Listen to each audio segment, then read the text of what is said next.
പൂരങ്ങളുടെ നാടായ തൃശ്ശൂർ ജില്ലയിലെ മുരിയാട് ഗ്രാമം. തെങ്ങിൻ തൊപ്പുകളും വയൽപ്പച്ചകളും നിറഞ്ഞ് നാട്ടുപച്ചകളാൽ സമൃദ്ധമായ മുരിയാട് ഗ്രാമത്തിലെ വയൽവരമ്പുകളിലൂടെയാണ് ഞങ്ങൾ നടക്കുന്നത്. ഇവിടെ ആടുകൾക്കായി ഒരു വിശാല കൂടാരമുണ്ട്.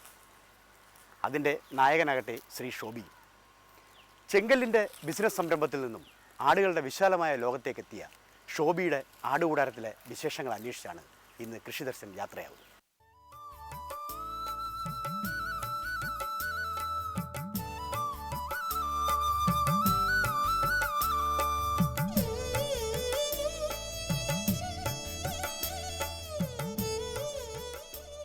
ഷോബി എങ്ങനെയാണ് ഈ രംഗത്തേക്ക് ആദ്യം ഈ ആടുവളർത്തൽ രംഗത്തേക്ക് വരാനുള്ളൊരു കാരണം? ആടുവളത്തിൽ എന്ന് പറഞ്ഞാൽ നമ്മൾ 2 ആടിനെ മേടിച്ച് ഇങ്ങനെ പിള്ളേർക്ക് പാല് കിട്ടാൻ വേണ്ടി മേടിച്ച് നോക്കിയതാണ്. അപ്പോൾ അത് കുഴപ്പമില്ല, നല്ലൊരു ഇതായിട്ട് തോന്നി. കുഞ്ഞുങ്ങളുണ്ട്, നല്ലോണം പാലും ഉണ്ട്. അങ്ങനെ 2-3 ലിറ്റർ പാലും കിട്ടും, കുഞ്ഞുങ്ങളും കിട്ടും. നല്ല കുഴപ്പമില്ല, ലാഭകരമായിട്ട് പോകാമെന്നൊരു കണ്ടീഷനാണ് തോന്നി. ഇപ്പോൾ പിന്നെ അതിലുള്ള കുഞ്ഞുങ്ങളെ നിർത്തി പിന്നെ മുട്ടന്മാരെയൊക്കെ ഇങ്ങനെ മേടിച്ച് ഇങ്ങനെ നോക്കാം, മാറ്റി ക്രോസ് ചെയ്യിച്ച് നല്ല കുഞ്ഞുങ്ങളെ ആക്കി എടുക്കാം എന്നുള്ളൊരു തോന്നി. ഇപ്പോൾ എത്ര വർഷമായി ഈ രംഗത്തേക്ക് വന്നു? ഇപ്പോൾ 4 വർഷം കഴിഞ്ഞു. ഇപ്പോൾ എന്ത് തോന്നുന്നു 4 വർഷത്തെ ഒരു അനുഭവം വെച്ച് നോക്കുമ്പോൾ? അനുഭവം വെച്ച് നോക്കുമ്പോൾ ആടുവളർത്തലിനെ കുറിച്ച് നല്ല ഒരു ഇതാണ്. ഇപ്പോൾ നല്ല ഭംഗിയായിട്ട് നോക്കാൻ സാധിക്കുന്നുണ്ട്, കുഴപ്പമില്ല. വേറെ ഇനിയിപ്പോൾ മറ്റുള്ള പണികൾക്കൊക്കെ പോകണതിൽ നല്ലൊരു ഇതാണ്. ഡെയിലി വരുമാനമുണ്ട്, അത്യാവശ്യം പാലും 5-6 ലിറ്റർ പാലും കിട്ടും. അപ്പോൾ അതുകൊണ്ട് ആടിൻ്റെ ചിലവുകൾ കഴിയും. കാട്ടം ഉണ്ടാവും, കാട്ടം കോരി കഴിഞ്ഞ് ആഴ്ചയിൽ ഇല കൊണ്ടുവരുന്നതും വണ്ടി ഓടുന്ന ചിലവുകൾ അതിൽ കഴിയും. ആട് ബാക്കി ഉണ്ടാവും. അങ്ങനെയുള്ള കണക്കൂട്ടലുള്ള കാര്യങ്ങൾ ഇങ്ങനെ പോകണം, വലിയ കുഴപ്പമില്ലാത്ത. ഇപ്പോൾ ആട്ടും പാലിന് എത്ര രൂപ വിലയുണ്ട്? ആട്ടുംപാൽ ഇപ്പോൾ നമ്മുടെ ഇവിടെ 100 രൂപയായിട്ട് കൊടുക്കണം. വളവോ? വളം 45 രൂപ പാട്ടയ്ക്ക്, എണ്ണപ്പാട്ടയ്ക്ക്. ഇപ്പോൾ മറ്റ് സ്ഥലങ്ങളിൽ നിന്ന് വ്യത്യസ്തമായിട്ട് ഈ ഷോബിയുടെ ഈ ആടിൻ്റെ ഒരു കൂടാരത്തിനൊരു പ്രത്യേകതയുണ്ട്. കുറച്ചുകൂടെ വളരെ ശാസ്ത്രീയമായിട്ടാണ് കാര്യങ്ങളൊക്കെ ചെയ്തിരിക്കുന്നത്. എന്തായിരുന്നു അതിനുള്ളൊരു തയ്യാറെടുപ്പുകൾ? എന്തൊക്കെയായിരുന്നു ചെയ്തത്? ചെയ്യാൻ ആടുകൾ, നമ്മുടെ ഒരു ഉദ്ദേശം ഇങ്ങനെ ചെറിയ കൂടുകൾ പണിത് അതിന് ആട് ഉണ്ടാവോ ഇല്ലേ എന്നുള്ളത് നോക്കി കഴിഞ്ഞിട്ടാണ് നമുക്കിതിങ്ങനെ ആക്കാൻ പറ്റുള്ളൂ എന്നുള്ളൊരിതാണ്. അപ്പോൾ നമ്മൾ ആദ്യം ഇത് പണിത് ഇങ്ങനെ ഓരോ കൂടുകൾ 5 അടി വീതി 10 അടി നീളത്തിൽ പണിത് താഴത്ത് വെട്ടുകല്ല് ഉയരത്തിൽ വെച്ച് ഇങ്ങനെ കുറച്ച് ദിവസം നോക്കി പരീക്ഷണങ്ങൾ ഉണ്ടാവോ ചത്തുപോവോ എങ്ങനെയാണ്. എല്ലാവരും അങ്ങനെയാണ് ഒരു ഇതാകും. അപ്പം നമ്മളിങ്ങനെ പതുക്കാനെ നോക്കി ഏതെങ്കിലും സമയത്ത് വേണ്ടാന്ന് തോന്നുക, അല്ലെങ്കിൽ ആരെങ്കിലും കൊടുക്കാൻ തോന്നുകയാണെങ്കിൽ ഒന്നിച്ച് ഇങ്ങനെ ഓരോ കൂട് 4 ആൾ നിന്നാൽ എടുത്ത് മാറ്റി കൊടുക്കാം. അപ്പോൾ അത് നല്ല വിപുലമായ രീതിയിലേക്കാണ് പിന്നെ വന്നത്. ഉണ്ടാകണ കുഞ്ഞുങ്ങൾ നല്ല കുഞ്ഞുങ്ങളായി, നല്ല ചെവി നീളമുള്ളതും നല്ല പുള്ളിയുള്ളത്, കളർ ചേഞ്ച് ഉള്ളത്, അങ്ങനെയൊക്കെ ആയപ്പോൾ അതിനോട് ഇൻട്രസ്റ്റ് പിന്നെയും കൂടി തുടങ്ങി. പിന്നെ പാലും നല്ലോണം ഉണ്ട്. 2 ലിറ്റർ 3 ലിറ്റർ പാലൊക്കെ ഒരു ദിവസം ഒരു ആടിയിൽ നിന്ന് കിട്ടുന്നുണ്ട്. അപ്പോൾ ലാഭം തോന്നി. എവിടെല്ലാം പോയി ഇതിനു വേണ്ടി? എന്തെല്ലാം യാത്രകൾ നടത്തി? യാത്രകൾ അധികം ഒന്നും നടത്തിയില്ല. ഇത് നമ്മൾ മുട്ടന്മാരിൽ നിന്ന് ഇത് 90% നല്ല ഇനം കുഞ്ഞുങ്ങൾ ഉണ്ടാവും എന്നാണ് നമ്മുടെ ഒരു കണക്കൂട്ടൽ. ഇപ്പം 4 കുഞ്ഞ് അല്ലെങ്കിൽ 3 കുഞ്ഞ് പ്രസവിക്കുന്ന മലബാറി ആടിൽ നല്ല പുറത്ത് നല്ല ബീറ്റിൽ സിരോഗി അങ്ങനെയാണ് ക്രോസ് ചെയ്യുമ്പോൾ വൈറ്റ് കളറുള്ള ആടിൽ ബ്രൗൺ കളർ ഉണ്ടാവും. അങ്ങനെ നമ്മുടെ ഒരു മനസ്സിലൊരു സങ്കല്പങ്ങൾ. അപ്പോൾ അങ്ങനെ സങ്കല്പിച്ച് ഇതിനെ ക്രോസ് ചെയ്യിച്ച് ഉണ്ടാക്കുകയാണ് ചെയ്തത്. കണ്ടമാന അന്വേഷണത്തിനൊന്നും നടന്നില്ല, അന്ന് തെരച്ചിൽ അധികമൊന്നും ഉണ്ടായില്ല. പിന്നെ നല്ല മുട്ടന്മാരെ എവിടെയാണെന്ന് അന്വേഷിച്ച് നടന്നു. നല്ല ക്രോസ് ചെയ്യാൻ നല്ല ഇതായിട്ട് ഭംഗിയുള്ളതും ചെവി നീളമുള്ളതും അങ്ങനെ കിട്ടാൻ വേണ്ടി. ഒരു നല്ല ആടിനെ കണ്ടാൽ എങ്ങനെ ഷോബി തിരിച്ചറിയുന്നത്? നല്ല ആടിനെ എന്നെ സംബന്ധിച്ച് എനിക്ക് നല്ല ആട് ഞാൻ ഉദ്ദേശിക്കുന്നത് കണ്ടു കഴിഞ്ഞൊരു നല്ലൊരു വിരിവ്, അതേപോലെ ചെവി നീളം, കണ്ണ്, കൊമ്പ്, അതൊക്കെ നോക്കും. നമ്മുടെ ഉദ്ദേശിച്ച രീതിയിലാണോ, ആ കൊമ്പ് കൊണ്ട് ഉള്ള പ്രശ്നങ്ങൾ ഏത് രീതിയിലാണ് വരിക, അതൊക്കെ നോക്കിയിട്ട് നമ്മൾ മുട്ടനാടിനെ സെലക്ട് ചെയ്യുക. ഇപ്പോൾ ഏതൊക്കെ തരത്തിലുള്ള ആടുകളുണ്ട് ഇവിടെ?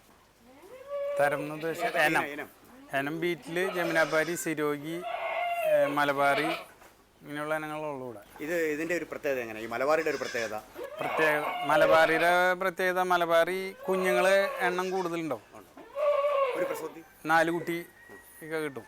4 കുട്ടി 3 കുട്ടി അത് നോക്കിയെടുക്കാൻ നല്ല രീതിയിൽ വെച്ചാൽ നല്ല ഇതിനെ മുട്ടന്മാരെ കൊണ്ട് വെച്ചാൽ നമ്മൾ ബീറ്റിൽ സിരോഗി അല്ലെങ്കിൽ ജമുനാപാരിയെ കൊണ്ട് ക്രോസ് ആക്കി മാനത്തിൽ വിട്ട് വലുപ്പത്തിലുള്ള കുഞ്ഞുങ്ങളുണ്ടാവും. മലബാറിലാകുമ്പോൾ തൂക്കത്തിൽ കുറവാണ് കുഞ്ഞുങ്ങൾ. ഒരു 3 മാസം കൊണ്ട് ഇപ്പോൾ ബീറ്റിനെ കൊണ്ട് ക്രോസ് ചെയ്യിച്ചിട്ടുള്ള 3 കുഞ്ഞുങ്ങളാണെങ്കിൽ ഒരു 19 കിലോ എന്നൊക്കെ റേഞ്ചിൽ വരും. മലബാറി ആകുമ്പോൾ അതിൽ താന്ന വരുള്ളൂ, എപ്പോഴും കുറവായിരിക്കും. അതുപോലെ തന്നെ ഈ ബീറ്റലിൻ്റെയും സിരോഗിയുടെയൊക്കെ ഒരു സ്വഭാവം എന്താ? വീട്ടിൽ പാല് നല്ലോണമുള്ള ആടുകളാണ് നമ്മുടെ കയ്യിലുള്ളത്. സിരോഗിയും പാല് നല്ലോണം പാലുണ്ട്, ഒരു കുട്ടി ഉണ്ടാവുള്ളൂ. അപ്പോൾ പാലിൻ്റെ നമ്മൾ കുറച്ച് മലബാറി ആടുകളും കുറച്ച് സിരോഗിയും. അപ്പോൾ പാല് സ്ഥിരം വരുമാനത്തിൽ ഇങ്ങനെ നിൽക്കുന്നു.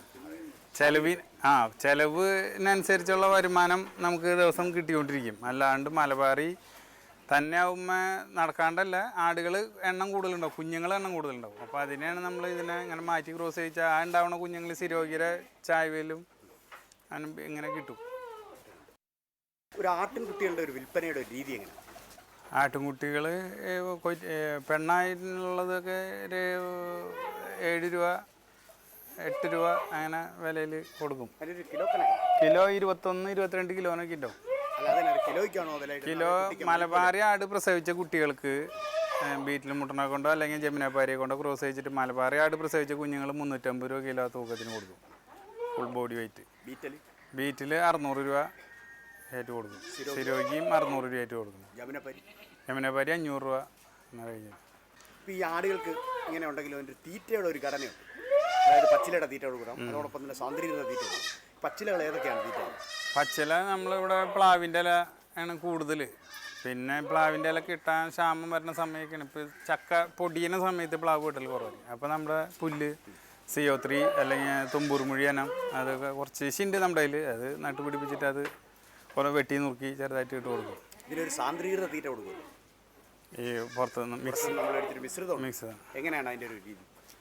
അത് അരിയും ഇതും ഒക്കെ പാടെ കൂടിയാണ്. അതിപ്പോൾ അരി ഇപ്പോൾ എത്ര ആടുകൾക്ക് ഒരു 1/3 ഭാഗം അരിയും പുളിങ്കുരു ചോളം എടുക്കും. അതേപോലെ തവിടുകൾ 1/3 ഭാഗമാക്കി പിണ്ണാക്ക് 1 ഭാഗം പിണ്ണാക്ക്, അങ്ങനെ 3 ഭാഗമാക്കിയിട്ടാണ് അത് മിക്സ് ചെയ്തിട്ട് ഒരു 500 ഗ്രാം വീതം, ഏകദേശം 500-600, ചിലതൊക്കെ 600 ഗ്രാം തിന്നും, ചിലത് 500.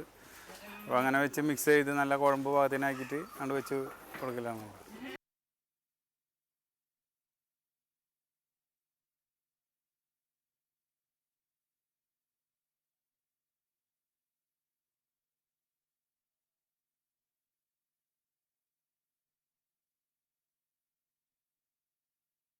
ഈ ആട്ടിൻകുട്ടികളുടെ ഒരു പിന്നെ ഈ ഒരു നിങ്ങൾക്ക് ഒരു പ്രതിവർഷം എത്ര ആട്ടിൻകുട്ടികളെ ഇതിൽ നിന്ന് ലഭിക്കുന്നുണ്ടെന്ന് പറയാം? 50-60-70 എണ്ണമൊക്കെ ഉണ്ടാവും. ഇതിന് ആവശ്യക്കാരുണ്ട്. ഏത് തരത്തിലുള്ള ആളുകളാണ് ഇതിൻ്റെ വാങ്ങിക്കാനായി വരും? സാധാരണ 1-2 ആടിന് നോക്കേണ്ട രീതിയിൽ ഒരു പാലിൻ്റെ ആവശ്യത്തിന്, പിന്നെ വളർത്തണം എന്ന ആഗ്രഹമുള്ള നല്ല കുഞ്ഞുങ്ങളെ കിട്ടണം, നല്ല ചെവിനികളുള്ളത് കിട്ടണം എന്ന് പറഞ്ഞിട്ടൊക്കെ ആൾക്കാർ അന്വേഷിച്ച് വരും. ഇവിടെ വരാറുണ്ട്, സ്ഥിരമുണ്ട്. ഒരിക്കലും ആടിനെ വിൽക്കാനായിട്ട് അങ്ങോട്ട് പോകേണ്ടി വന്നിട്ടില്ല? ഇല്ലില്ല, അങ്ങോട്ട് പോകേണ്ടി വന്നിട്ടില്ല. എല്ലാം ആളുകൾ ഇവിടെ വരും. അപ്പോൾ വന്ന് ഇഷ്ടപ്പെട്ട അവർ ഉദ്ദേശിക്കുന്ന രീതിയിലുള്ള കുഞ്ഞുങ്ങളുണ്ട്. ഞാൻ ഉദ്ദേശിക്കുന്ന പോലെ തന്നെ നമ്മളെ അന്വേഷിച്ച് വരുന്ന ആൾക്കാരെ അതേപോലെ ഉദ്ദേശിച്ചിട്ട് തന്നെ വരുന്നത്. നല്ല ചെവിനീളാണ് എല്ലാവരും ഉദ്ദേശിക്കുന്നത്, കളർ ചേഞ്ച്. ഇപ്പോൾ 4 വർഷത്തെ ഈ അനുഭവത്തിനിടയിൽ ഈ എന്തെങ്കിലും ഒരു അപകടം, ഒരു ചതി ഈ ആടുവളത്തിൽ ഉണ്ടായിട്ടുണ്ട്? അസുഖങ്ങളായിട്ടാ ഒരു പ്രാവശ്യം ഉണ്ടായി. അത് ചുമ വന്നിട്ട് ഒരു 10-20 ആട് അബോർഷനായി പോയി. അപ്പോൾ അതിലെന്നാലും പിടിച്ച് നിന്ന് ഇവിടെ ഡോക്ടർമാർ, അജീതൻ ഡോക്ടർ ഒക്കെ ആയിട്ട് നമ്മുടെ ഇരിഞ്ഞാലക്കുടയുള്ളതാണ് ആൾ മാളയിലിരിക്കുന്നത്. ആളൊക്കെ വന്ന് ഇത് ബ്ലഡ് ടെസ്റ്റ് ചെയ്ത് വിനോദ് ഡോക്ടറെ അടുത്ത് കൊണ്ടുപോയി. ഇങ്ങനെയൊക്കെ ഉണ്ടായപ്പോഴത്തേക്ക് ആ ഒരു അസുഖത്തിൽ നിന്ന്, ആ ഒരു ചതിയിൽ നിന്ന് രക്ഷപ്പെട്ടു. നഷ്ടമുണ്ടായി. 2-3 ലക്ഷം രൂപ മേലെ 10-20 ആട് പ്രസവിച്ച് ഈ 2-3 കുഞ്ഞുങ്ങൾ ബീറ്റിൽ ക്രോസ് ചെയ്ത് നല്ല വലിപ്പമുള്ള കുഞ്ഞുങ്ങളായിരുന്നു. അതൊക്കെ നഷ്ടപ്പെട്ടു പോയി. ഒരാഴ്ചയ്ക്കുള്ളിൽ 20 ആടോളം പ്രസവിച്ചു പോയി. എന്നാലും നമ്മളതിൽ ഇത് നോക്കണം എന്നുള്ളൊരു ഇതല്ലേ. ഇനിയും കര കയറും, കാശ് പോയതല്ല നോക്കണം. അവിടെ ആടിനെ രക്ഷിക്കുക എന്നുള്ളതായിരുന്നു നമ്മുടെ പ്രധാനപ്പെട്ട കാര്യം. ഇപ്പോൾ ഈ ആടിനെ വളർത്താൻ ഉദ്ദേശിക്കുന്ന ആളുകൾ ഇപ്പോൾ ഷോബിയെ തേടി വന്നാൽ അവർക്ക് എന്ത് ഉപദേശമായിരിക്കും ഷോബി കൊടുക്കുന്നത്?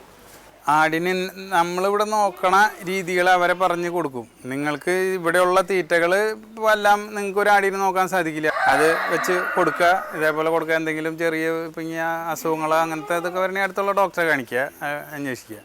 പിന്നെ ദഹനക്കേട് അങ്ങനെയുള്ളതിന് നമ്മുടെ ഒറ്റമൂല്യങ്ങൾ എന്തെങ്കിലുമൊക്കെ കൊടുക്കുക. അത് വിട്ടിട്ടുള്ള അസുഖങ്ങൾക്ക് ഡോക്ടറോട് പറഞ്ഞു കഴിഞ്ഞാൽ ഡോക്ടറെ കാണിക്കുക, അങ്ങനെയുള്ള കാര്യം. നമ്മളിപ്പോൾ ഒരു വലിയ പൈസയൊക്കെ ആയിട്ട് ഒരു ആട് വളർത്തൽ ഫാം തുടങ്ങാനായിട്ട് ഒരാൾ വന്നാൽ അയാൾ ആദ്യം ശ്രദ്ധിക്കേണ്ട കാര്യം എന്താ? ആദ്യം വലിയ രീതിയിൽ ഞാൻ എൻ്റെ ഇതിൽ ആട് വളർത്തൽ നോക്കുക, കുറേ കാശ് മുതൽ മുടക്കിയിട്ടിട്ട് ആട് വളർത്തൽ നോക്കാമെന്ന് പറഞ്ഞാൽ എനിക്ക് വലിയ അഭിപ്രായമില്ല. അവരോട് നിങ്ങൾ ഒരു 5 എണ്ണത്തിന് നോക്ക്, നിങ്ങൾക്ക് കാണാൻ പറ്റാവുന്ന രീതിയിൽ നമ്മുടെ ഇതിൽ നിൽക്കണം ആടുകൾ. ഇപ്പം 150 ആട് കൂടി ഉണ്ടായിരുന്നു. 150 ആടിന് ഞാൻ ശ്രദ്ധിക്കുന്ന ആളാണ്. ആട് ഭക്ഷണം കഴിക്കുന്നുണ്ടോ അല്ലെങ്കിൽ കഴിക്കുന്നില്ല, ഇങ്ങനെ കഴിക്കുന്നില്ലെങ്കിൽ അതിനെ മാറ്റി കെട്ടി അതിന് ഭക്ഷണം കഴിക്കാത്തത് എന്താണ് അതൊക്കെ നോക്കി, അല്ലെങ്കിൽ കാട്ടാൻ ടെസ്റ്റ് ചെയ്യിക്കാൻ കൊണ്ടുപോയി, അല്ലെങ്കിൽ ഡോക്ടറോട് പറഞ്ഞു ഇന്നതുപോലെയാണ്. അപ്പോൾ അതൊക്കെ നമ്മൾ ചെയ്യണം. അപ്പോൾ അതേപോലെ ഒരു 5-10 ആടിനെ നിങ്ങൾ നിർത്തിയിട്ട് അതിനെ നല്ലൊരു മുട്ടന്മാരെ കൊണ്ട് ക്രോസ് ചെയ്യിച്ച് മലബാറി ആടുകളെ പുറത്തുനിന്ന് നമ്മുടെ നാടൻ പ്രദേശങ്ങളിൽ നിന്ന് മേടിച്ച് അതിനെ നിർത്തിയിട്ട് ഇങ്ങനെ നല്ലൊരു മുട്ടനെ മേടിച്ച് അതിനെ കൊണ്ട് ക്രോസ് ചെയ്യുക. അപ്പോൾ ഒരു 5 എണ്ണമായി. പിന്നത്തെ 5 മാസത്തുമ്പോൾ അത് 20 എണ്ണമായി. അങ്ങനെ നോക്കി എടുത്താലാണ് ആട് വളർത്തൽ ലാഭകരമായിട്ട് പോകാൻ പറ്റില്ല. എന്നാലാണ് ആടും നമ്മളായിട്ടുള്ള ബന്ധങ്ങൾ അറിയാൻ പറ്റുള്ളൂ. അല്ലാണ്ട് ഓടി വന്ന് നമ്മളൊരു 5-10 ലക്ഷം രൂപ ചിലവാക്കി ആട് വളർത്തൽ തുടങ്ങി കാലാവസ്ഥയുടെ ഇതനുസരിച്ച് ചിലപ്പോൾ ചുമ നീരുവീഴ്ച വരും, അത് നമ്മൾ കണ്ടെത്തില്ല. അപ്പോൾ അങ്ങനെ അത് ഭയങ്കരമായ അസുഖമായിട്ട് മാറും. ചേനയുള്ള ആടുകൾ അങ്ങനെ നമ്മുടെ കുറേ നഷ്ടപ്പെട്ടു പോയത്. ഇപ്പോൾ ഈ ഒരാൾ ഈ സംരംഭം വന്ന് തുടങ്ങിക്കഴിഞ്ഞാൽ അയാൾക്ക് അതുകൊണ്ട് ജീവിക്കാൻ പറ്റും? ജീവിക്കാം. എന്തുറപ്പാണ്? ഈ രീതിയിലാണെങ്കിൽ ജീവിക്കാൻ പറ്റും. നമ്മുടെ രീതികളിൽ ഇപ്പോൾ പാല് കറന്നു, ഇപ്പോൾ എന്നെ സംബന്ധിച്ച് ഞാൻ തന്നെയാണ് നമ്മുടെ ഈ പണികൾ കൂടുതൽ ചെയ്യുന്നത്. ഇപ്പോൾ നമ്മുടെ വൈഫ് ഉണ്ട്, അമ്മീൻ്റെ കൂടെ. അപ്പോൾ അവർ കൂടി സഹകരിച്ചിട്ടാണ്, ഒറ്റയ്ക്ക് തന്നെ നടക്കില്ല. അപ്പോൾ ഞാൻ കാലത്ത് ഇപ്പോൾ കുഞ്ഞുങ്ങളെ കുടിപ്പിക്കൽ കാര്യങ്ങൾ കഴിഞ്ഞു. ഇതിൽ കച്ചറ കോലും പ്ലാവിൻ്റെ ഇലയും കൊടുക്കുക. അപ്പോൾ അതൊക്കെ എടുത്ത് മാറ്റി കഴിഞ്ഞിട്ട് കുഞ്ഞുങ്ങളെ കുടിപ്പിക്കും. കുഞ്ഞുങ്ങളെ കുടിപ്പിച്ച് കഴിഞ്ഞാൽ പിന്നെ കറക്കാൻ കുറച്ച് ആടുകളുണ്ടാവും. ഈ കുട്ടികൾ വിറ്റ ആടുകൾ കുറച്ചുണ്ട്. അപ്പോൾ അവരെ കറന്നൊരു 2-3-4 ലിറ്റർ പാല് കിട്ടും, 3-5 ലിറ്റർ കാലത്ത് കിട്ടും. അത് കറന്ന് അവിടെ വെച്ചു. അത് കഴിഞ്ഞ് തീറ്റ കൊടുക്കാനുള്ള ഇത് ചെയ്ത് അപ്പോഴേക്കും വൈഫ് അത് തൂക്കം പിടിച്ച് വലിയൊരു ഡ്രമ്മിലുണ്ട് കഞ്ഞി തലേദിവസം വയ്ക്കും. ഈ പച്ചരിയും പുളിങ്കുരും ചോളം കൂടി അത് വേവിച്ചിട്ട് കഴിഞ്ഞാൽ അതെടുത്ത് ഡ്രമ്മിൽ കോരിയിടും. അത് കഴിഞ്ഞ് തവിടും സാധനങ്ങൾ എടുത്തിടും. അത് ആൾക്ക് ഇവിടെ വന്ന് ചൂലെടുത്ത് അടിച്ച് വെടുപ്പാക്കിയിട്ട് വരുമ്പോഴേക്കും ഞാനത് മിക്സ് ചെയ്യും. പിന്നെ അപ്പോഴേക്കും അവിടെ ബക്കറ്റുകളും പാത്രങ്ങളും എടുത്ത് വെച്ച് അതിവിടെ കൊണ്ടുവന്ന് വെച്ചു. പിന്നെ ഇത് തീറ്റ കൊടുത്തു. ഇത് കഴിഞ്ഞ് നമ്മൾ പിന്നെ പുറത്ത് എന്തെങ്കിലും പോവും, ഇലയ്ക്ക് പോവും. പിന്നെ അന്നത്തെ കഴിയും. അപ്പോൾ അത് കഴിഞ്ഞ് വൈകുന്നേരത്തിനാണ് പിന്നെ വേണ്ടു. പിന്നെ 10 മണിക്ക് കൊടുത്തു തുടങ്ങി കഴിഞ്ഞാൽ 12 മണിയാകുമ്പോൾ 11-10 മണിക്ക് ആകുമ്പോഴേക്കും അതൊക്കെ കഴിയും, നല്ല പണിയും കഴിയും. അത് കഴിഞ്ഞ് പിന്നെ വൈകിട്ട് പച്ചവെള്ളം കൊടുക്കും, കുറച്ച് ആ കുഞ്ഞുങ്ങളൊക്കെ കുടിപ്പിക്കും. അത് കഴിഞ്ഞ് ആദ്യം ഇല വെച്ച് കൊടുക്കും. ഇല വെച്ച് കൊടുക്കുന്നതിന് മുന്നേ കറക്കാൻ കുറച്ച് ആടും കൂടി ഉണ്ടാവും. ആടുകൾ തന്നെ കാലത്ത് കറന്ന ആടുകൾ ആദ്യം കറക്കാനുണ്ടാവും. കറന്ന് ആ പാലവിടെ എടുത്ത് വെച്ച് ഫ്രിഡ്ജിൽ വെച്ച് ഞാൻ കാലത്ത് കൊടുക്കും. അങ്ങനെ ഇങ്ങനെയൊക്കെ ചെയ്യുന്നുണ്ട്. ഇപ്പോൾ ഇനി ഷോബിയുടെ ഇനിയൊരു വലിയൊരു സ്വപ്നം എന്താ? സ്വപ്നം അല്ല, ഇതിങ്ങനെ നിലനിർത്തി കൊണ്ടുപോകണം. അല്ലെങ്കിൽ ഇതേപോലെ തന്നെ നല്ല ഭംഗിയായിട്ട് ഇനിയും ഇനങ്ങളെ ആക്കണം എന്നാണ്. ആടുകളിൽ ഇനങ്ങൾ പുറത്തിപ്പോൾ രാജസ്ഥാൻ ആടുകളുണ്ട്, അവരെ ഇവിടെ കൊണ്ടുവന്ന് അതിനെ മുട്ടന്മാർ അല്ലെങ്കിൽ നല്ല ആടുകളെ കൊണ്ടുവന്ന് ക്രോസ് ചെയ്യിച്ച് നമ്മുടെ നാട്ടിൽ നിർത്തി. പിന്നെ പുറത്തുനിന്ന് ആടുകൾ മേടിച്ച് കൊണ്ടുവന്ന് വിൽക്കലല്ല, ഇവിടെ പ്രസവിപ്പിച്ചുണ്ടാക്കുക. എന്നിട്ട് ഒരു കർഷകന് കൊടുക്കുക, ഇന്നത് പോലെയുള്ള ആടാണ്, ഇന്ന രീതിയിൽ അതിനെ നോക്കാൻ പറ്റും എന്ന് പറഞ്ഞ് നമ്മൾ അങ്ങനെ കൊടുക്കുക എന്നുള്ള ഒരു ഇതാണ് ഉള്ളത്. മൊത്തത്തിൽ ഇപ്പോൾ ഇങ്ങനെ ഒരു ആട്ടിൻ കൂട് ഉണ്ടാക്കണമെങ്കിൽ നമുക്ക് എത്ര ലക്ഷം രൂപ ചിലവ്? ഒരു 7-8 ലക്ഷം രൂപ എടുത്ത്. 8 ലക്ഷം രൂപയുടെ ഇതിപ്പോൾ ശരിക്കും ഇത് രൂപകൽപ്പന ചെയ്ത് ഷോബിയാണ്. അപ്പോൾ അതിൻ്റെ ഒരു രീതി എങ്ങനെയായിരുന്നു ഇത് തുടങ്ങിയത്? ഇതും ഇങ്ങനെ കുറച്ചീശെ നമ്മൾ താഴെ ഇട്ട് ഇങ്ങനെ ഉണ്ടാക്കി സ്വയം. അല്ലേ ഞാൻ ചോദിച്ചത് എന്തെല്ലാം മരങ്ങളാണ് ഇതിനുവേണ്ടി ഉപയോഗിച്ചത്? ഇത് മരം ഞാവലുണ്ട്, അക്കേഷ്യ, ഇങ്ങനെയുള്ള മരങ്ങൾ. ആടുകൾ നിൽക്കണ ഭാഗം ദ്രവിച്ചു പോകാത്ത മരങ്ങൾ അതാണ് ഈട് നിൽക്കുന്നത്. ഇതിപ്പോൾ എന്തൊരു തടിയാണ്? അത് ഞാവലാണ്. ഇതിന് താഴെ ഇട്ടിരിക്കുന്നു. താഴെ നടക്കണ ഭാഗം തെങ്ങിൻ്റെയാണ്. തെങ്ങിൻ്റെ. ആടുകൾ നിൽക്കണ ഭാഗം ഞാവലും അക്കേഷ്യനും കൂടെ. അക്കേഷ്യ കൂടെ. അപ്പോൾ ഇതെല്ലാം തടിയെല്ലാം ഉണ്ടായിരുന്നു, അതാ വാങ്ങിച്ചാണ്? അത് മേടിച്ചതാണ്. ഇത് പണിയുമ്പോൾ പിന്നെ ഇതിന് ഷോബിയുടെ ഒരു ഐഡിയയും കൂടെ ഉണ്ടായിരുന്നു. എൻ്റെ ഐഡിയ പ്രകാരമാണ് ഇത് ഉണ്ടാക്കിയേക്കണത്. എങ്ങനെയാണ് അതിനിപ്പോൾ മുട്ടന്മാർക്ക് ഇത്ര സ്ഥലം? അങ്ങനെ സ്ഥലമില്ല. നമ്മൾ ഇത്രയും വീതിയിൽ ഉണ്ടാക്കി കഴിഞ്ഞാൽ ഇത്ര ആടുകൾക്ക് നിൽക്കാം. നമ്മളൊരു എപ്പോഴെങ്കിലും ഉപേക്ഷിക്കണമെങ്കിൽ ആരെങ്കിലും വെറുതെ കൊടുക്കാൻ പറ്റണം. ഒരാൾക്ക് കൊണ്ടുപോവോ അല്ലെങ്കിൽ കൊണ്ടുപോക്കോ അല്ലെങ്കിൽ ഞാൻ കൊണ്ടിട്ട് തരാം. അങ്ങനെയാണ്, അങ്ങനെ ഉദ്ദേശിച്ചിട്ടാണ് ഉണ്ടാക്കിയത്. ഈ ഇവിടുത്തെ ഒരു പ്രത്യേകതയായിട്ട് കാണുന്നത് ഇതിന്റെ തണൽ വലകളും അതുപോലെ ട്രസ് വർക്കുമാണ്. അതുകൊണ്ടുള്ള ഒരു പ്രയോജനം എന്താ? വർഷക്കാലത്ത് കാറ്റടി അധികം ഉണ്ടാവില്ല, പച്ച നെറ്റ് ഇട്ട് കഴിഞ്ഞാൽ. ചൂടും കാറ്റ് ഇതും കുറവ് കിട്ടും ഇതിന്, ഈ പച്ച ഇട്ടേക്കണേൻ്റെ.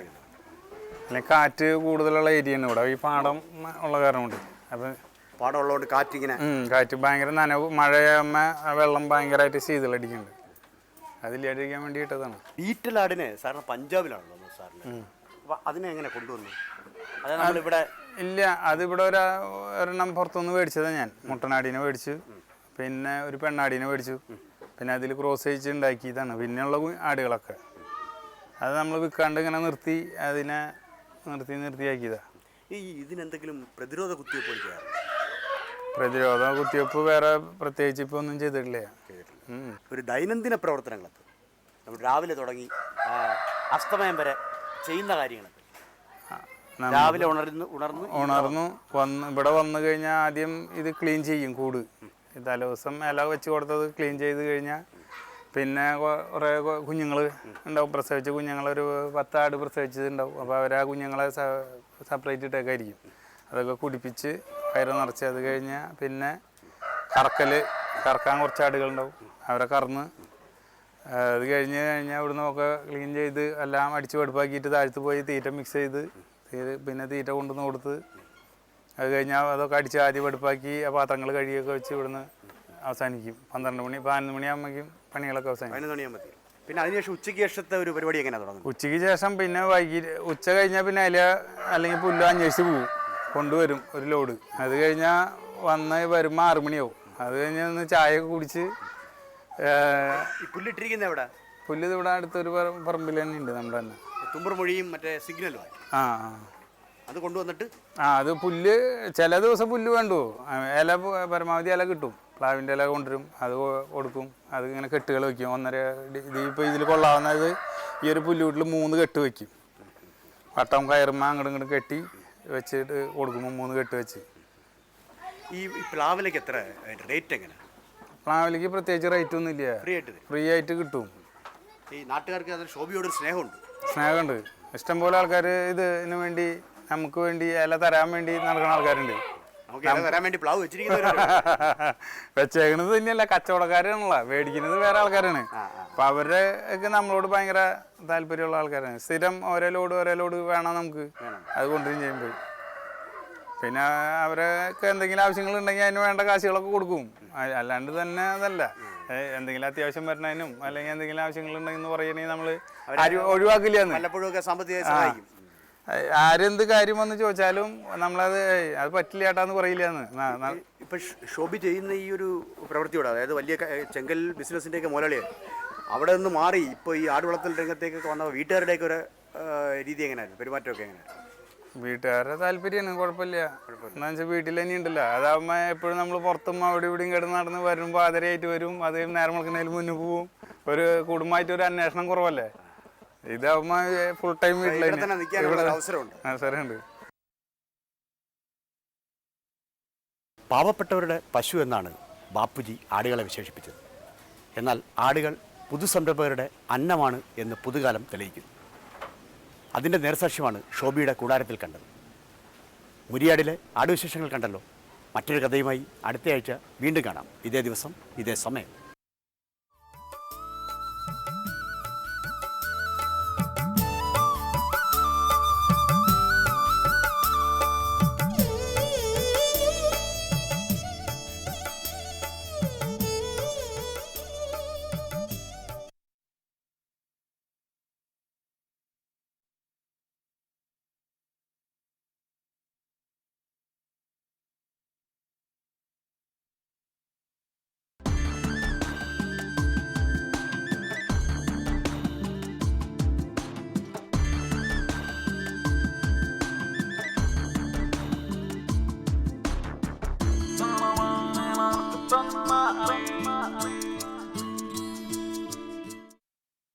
നമസ്കാരം. ദൂരദർശൻ കാർഷിക വാർത്തകളിലേക്ക് സ്വാഗതം. പ്രധാന വാർത്തകൾ.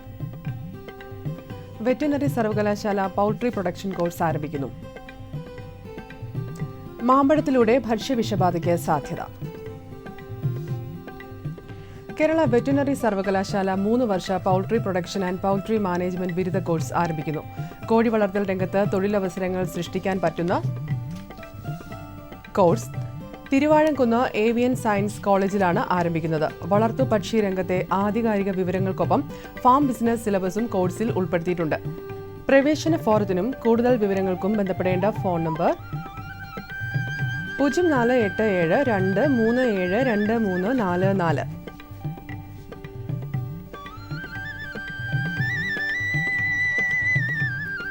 അന്യസംസ്ഥാനങ്ങളിൽ നിന്നും കേരളത്തിലേക്ക് എത്തുന്ന മാമ്പഴത്തിൽ അനിയന്ത്രിതമായ തോതിൽ അസിറ്റിലീൻ, കാൽസ്യം കാർബൈഡ് എന്നിവ കണ്ടുവരുന്നു. ഭക്ഷ്യ വിഷബാധ ശ്രദ്ധയിൽപ്പെട്ടാൽ ജില്ലാ തലത്തിലുള്ള ഫുഡ് സേഫ്റ്റി ഓഫീസിലോ സംസ്ഥാന ഭക്ഷ്യ സുരക്ഷാ കമ്മീഷണർ ഓഫീസിലോ വിവരം അറിയിക്കേണ്ടതാണ്. കർഷകർക്ക് 24 മണിക്കൂറും മൃഗചികിത്സാ സേവനം ലഭ്യമാക്കാനായി കേരളത്തിൽ വെറ്റിനറി സർവകലാശാല ഓൺലൈൻ മൊബൈൽ വെറ്റിനറി സേവന വെറ്റ് കണക്ട് പദ്ധതി ആവിഷ്കരിക്കുന്നു. മൃഗചികിത്സാ സേവന പദ്ധതിയെക്കുറിച്ച് കൂടുതൽ വിവരങ്ങൾ ലഭ്യമാകുന്നതിന് ബന്ധപ്പെടാവുന്ന ഫോൺ നമ്പർ 048723700344, എക്സ്റ്റൻഷൻ നമ്പർ 230. കാർഷിക സർവകലാശാലയുടെ മാടക്കത്തറ കശുമാവ് ഗവേഷണ കേന്ദ്രത്തിൽ മേൽത്തരം കശുമാവ് തൈകൾ വിതരണത്തിന് തയ്യാറായി. 30 രൂപയാണ് തൈ ഒന്നിന്റെ വില. കശുമാവ് തൈകൾ ആവശ്യമുള്ള കർഷകർക്ക് തൈ ഒന്നിന് 15 രൂപ വീതം അടച്ച് മുൻകൂട്ടി ബുക്ക് ചെയ്യാം. Professor and head CRS Madakkathara എന്ന പേരിലാണ് പണം അടയ്ക്കേണ്ടത്. കൂടുതൽ വിവരങ്ങൾ ലഭ്യമാകാൻ വിളിക്കാവുന്ന phone number 048723700339. Email address crsmadakatara@kau.in.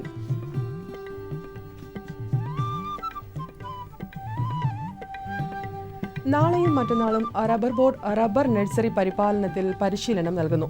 Rubber വിത്ത് ശേഖരണം, തൈ മുളപ്പിക്കൽ, തവാരണ തയ്യാറാക്കൽ, കപ്പു തൈകൾ, വളപ്രയോഗം, കീടരോഗ നിയന്ത്രണം, ബഡിംഗ് രീതികൾ, ഒട്ടുകമ്പ് ശേഖരണം എന്നിവ ഉൾക്കൊള്ളിച്ചുകൊണ്ടാണ് പരിശീലനം നൽകുന്നത്.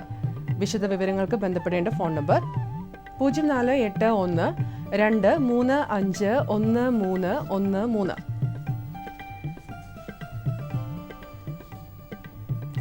തിലോപ്പിയ, കണമ്പ്, വറ്റ എന്നീ മത്സ്യങ്ങൾ ഫിഷറീസ് വകുപ്പിന്റെ കൊല്ലത്തെ 1000 തെങ്ങ് ഫാമിൽ വിതരണത്തിന് തയ്യാറായിട്ടുണ്ട്. മത്സ്യക്കുഞ്ഞുങ്ങളുടെ ലഭ്യതയും വിലയും അറിയാൻ ബന്ധപ്പെടാവുന്ന mobile phone number 9497676448.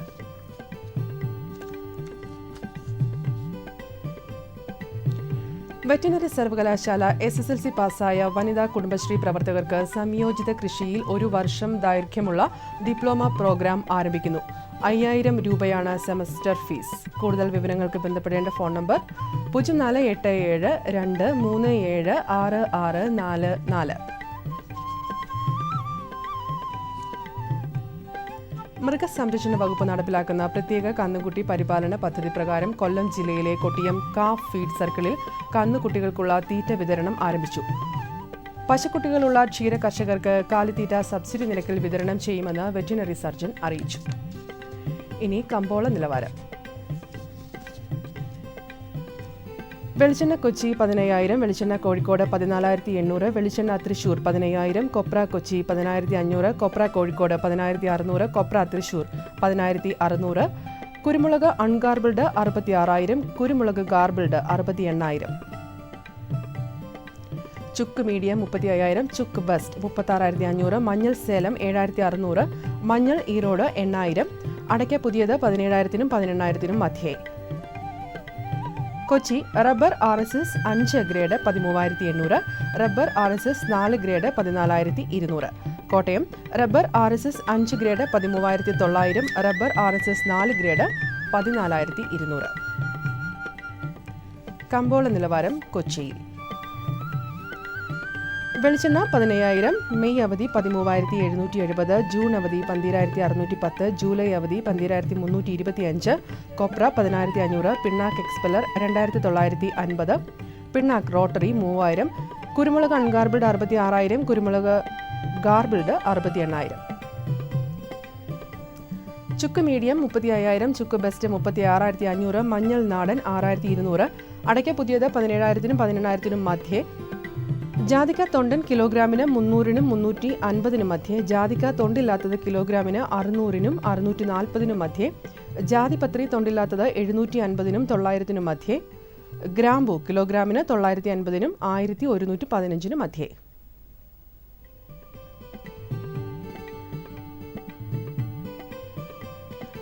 Rubber RSS 5 grade 13,800, rubber RSS 4 grade 14,200, ഒട്ടുപാൽ 10,000, latex 10,600. കമ്പോള അവലോകനം. മുംബൈ ഭക്ഷ്യ എണ്ണ വിപണിയിൽ പാചക എണ്ണകൾക്ക് നേരിട്ട തളർച്ച നാളികേര ഉൽപ്പന്നങ്ങളെയും ബാധിച്ചു. കാർഷിക മേഖലകളിൽ നിന്ന് പുതിയ തേങ്ങയും കൊപ്രയും വിൽപ്പനയ്ക്കിറങ്ങി.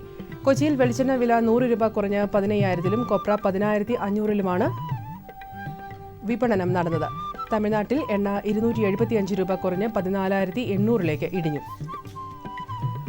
ടയർ കമ്പനികളും ഗുജറാത്ത്, പഞ്ചാബ് മേഖലകളിലെ ചെറുകിട വ്യവസായികളും റബ്ബർ സംഭരണത്തിന് കാര്യമായ ഉത്സാഹം കാണിച്ചില്ല. വ്യവസായികളിൽ നിന്നുള്ള ആവശ്യം ചുരുങ്ങിയതിനാൽ 4ാം ഗ്രേഡ് ഷീറ്റ് 14,200-ൽ നിലകൊണ്ടു. 5ാം ഗ്രേഡ് റബ്ബർ 14,000 രൂപയിലേക്ക് മെച്ചപ്പെട്ടു. കുമളിയിൽ ഇന്ന് നടന്ന ഏലക്ക ലേലത്തിൽ മികച്ച ഇനങ്ങൾക്ക് കിലോഗ്രാമിന് 1,295 രൂപ ലഭിച്ചു. ഏലത്തിന്റെ ശരാശരി വില 873 രൂപയാണ്. 56,240 കിലോ ഏലം ലേലത്തിൽ വന്നതിൽ 53,364 കിലോ ലേലം കൊണ്ടു. വരണ്ട കാലാവസ്ഥ കണക്കിലെടുത്താൽ സീസൺ ആരംഭിക്കാൻ കാലതാമസം നേരിടാം. ഇനി കാലാവസ്ഥ. കണ്ണൂർ കൂടിയ താപനില 37.2 ഡിഗ്രി സെൽഷ്യസ്, കുറഞ്ഞ താപനില 28.1 degree Celsius. Kozhikode 35.7, 27.4. Kochi 34.4, 26.8. Alappuzha 32.8, 23. Punalur 32.6, 23.4. Thiruvananthapuram 31.2, 24.5 degree Celsius. കാർഷിക വാർത്തകൾ കഴിഞ്ഞു. നമസ്കാരം.